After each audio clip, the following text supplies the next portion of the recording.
ایک آخری سوال صرف سر، اہل سنت کی تمام کتابوں میں طلاق کا جو طریقہ ہے کہ آپ نے کسی غصے میں عالم میں یا کسی بھی عالم میں طلاق طلاق طلاق کہہ دیا تو اس کے بعد آپ کی بیوی آپ کے لیے حرام ہو گئی، اب اس کو حلالہ کرنا پڑے گا، حلالے کے بعد اس کے بعد آپ اس کا یعنی کہ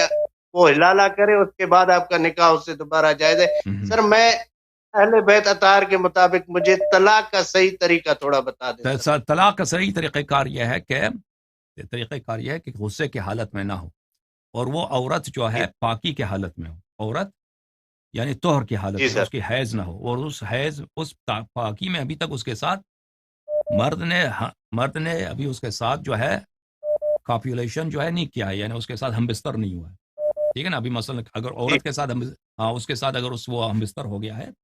تو اس کو انتظار کرنا ہوگا کہ وہ دوبارہ حیض ہو جائے اور پھر دوبارہ پاک ہو جائے، پھر اس کو طلاق دیں گے، اور شہود کے سامنے یہ سب شرائط ہونے چاہیے، ٹھیک ہے۔ عقل ہونی چاہیے، غصہ وغیرہ نہیں ہے، بالکل نیت ہو کہ میں طلاق دے رہا ہوں،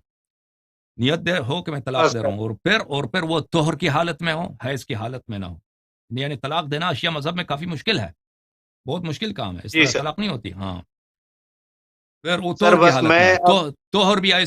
بھی ایسی کہ اس نے ابھی تک اس کے ساتھ ہم بستر نہیں ہوا ہے، ٹھیک ہے نا۔ پھر اس کے بعد 4 عادل شہود ہوں، ویسے بھی شہود نہیں ہے،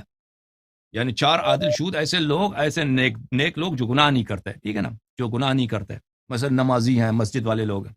4 لوگوں کے سامنے آپ طلاق دیں گے۔ ایسے نہیں ہے کہ گھر میں غصہ آیا کہہ دیا طلاق، وہ طلاق ہو گیا، پھر جب طلاق دے دیتے ہیں وہ ایک طلاق ہو جاتا ہے، وہ ایک ہی طلاق ہے۔